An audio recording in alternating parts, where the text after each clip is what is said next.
Well, at least some of it was decent. I'm John Rentham with the retro review of WCW Thunder from January 10th, 2001. The go-home show for Sin, which, even with all the edits, because I've watched the edited version on the network, I actually watched the pay-per-view live, holy fucking shit, even the edited version of Sid's leg break, it's still fucking frightening, and it's going to be really, really scary to go back and revisit. I'm determined to get through the rest of this to the very end of WCW, and thank fucking Christ we're only about 2.5 months away. So, the sad thing is even with a few flubs and, a few too many interference spots, this actually was decent for a while. And then just descended into mediocrity and bullshit by the main event. So, Shivani, Tenay, and Stevie Ray on commentary. Man, Stevie Ray was particularly biting and funny and a funny ass on commentary. And Stevie Ray tells it like it is, and I do appreciate that. He does it on his podcast, he does it here. And he's really, really goddamn good on commentary. A definite bright spot. Shane Douglas says, hey, I can't get Chronic in the arena or possibly the tag team. He could have meant either one. And he said to the Thrillers, hey, Sanders, Thrillers, I'm going to offer this money to you guys. Let's soften up Hugh Morris. I know he was called General Erection at this time, but Hugh Morris is somehow a less stupid name. So here's the money. Please help me out. And they discuss business. And then we find out a little bit later in a cutaway what happened. We get Kiwi and Vito with Paisley and Johnny the Bull at ringside versus Palumbo and O'Hare. And despite some awkward spots, this actually had a pretty good pace to it. And it wasn't all bad. Reno did come down, which this is when things got a little bit weird. He attacked Johnny the Bull and then attacked Vito when he got knocked out. Or knocked out of the ring. Vito and Reno are having a match at Sin. And then Palumbo covers Kiwi, and O'Hare's like yelling at him, Chuck, I'm trying to do my move. Can you let me do my thing? And he does the thing, the Shanton Bomb, 1, 2, 3. And then Reno does the whole roll the dice thing, except this, before he does it, doesn't look like a roll the dice, and that's what he does, and then he hits that on Vito in the ring. And then we get Duggan joining commentary to talk about the penalty box match, and has one funny line during this match. Filthy Animals with Conan and Tigress at ringside versus Storm and Skipper with Mike Awesome and Major Guns at ringside. Beautiful superplex by Storm. Looked deadly, but as safe and great as Storm was. And, I'm sure still is, but, he's basically retired right now. At this point, he was at his peak and doing some great stuff. And Kidman was a natural athlete as well. That was a pretty cool spot.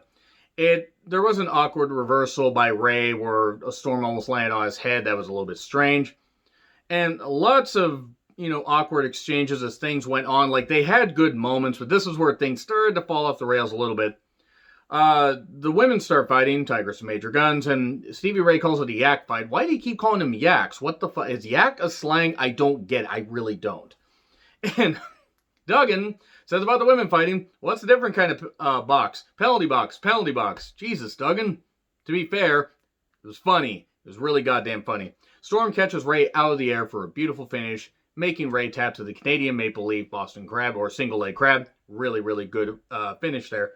And then we cut back to Douglas and the Thrillers laughing because apparently MIA's laid out. They had a jar with ether written in Sharpie on it. So, okay, it looked like a bottle of water or peroxide, but it is what it is. Hey, maybe they have clean wounds now if they use peroxide. But yeah, drugging people, that's good. It's been used in wrestling for decades, so whatever. But, I don't know, maybe Shane used it to get, some kind of high afterwards. So then Hugh Morris needs partners. Here's DDP and Nash, because they have a feud going on with the Natural Born Thrillers.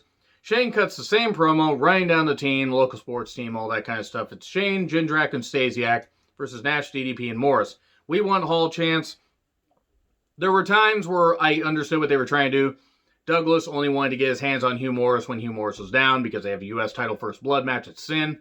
Nash and DDP wanted their hands on the Thrillers for the tag title match they're going to have at the pay-per-view. But this really was very, very awkward. Very awkward. The Thrillers attack everybody while the referee stops Shane Douglas from using the chain. Morris hits a power slam, gets the victory, and then chases off the Thrillers with a chair. So yeah, one guy chases off 7 others. It was a bit odd. And then Mean Gene interviews the Thrillers, and I think at this point Mean Gene had totally checked out because he was earning great money, and he certainly did deserve it. But he was trying to make the most of it, but he could only do so much for a company that was hemorrhaging money and ideas, and basically was devoid of any creative, good creative input at least. And then we get one of the Aryan Harris brothers versus Ming. This wasn't good. I think it was Dawn. I don't care. They all look alike to me, and they're both idiots for being, Nazi Harris brothers, and that's what they fucking are.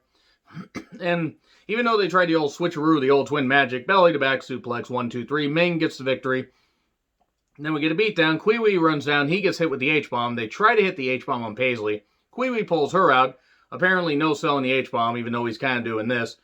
And then Ming does a double Tongan death grip.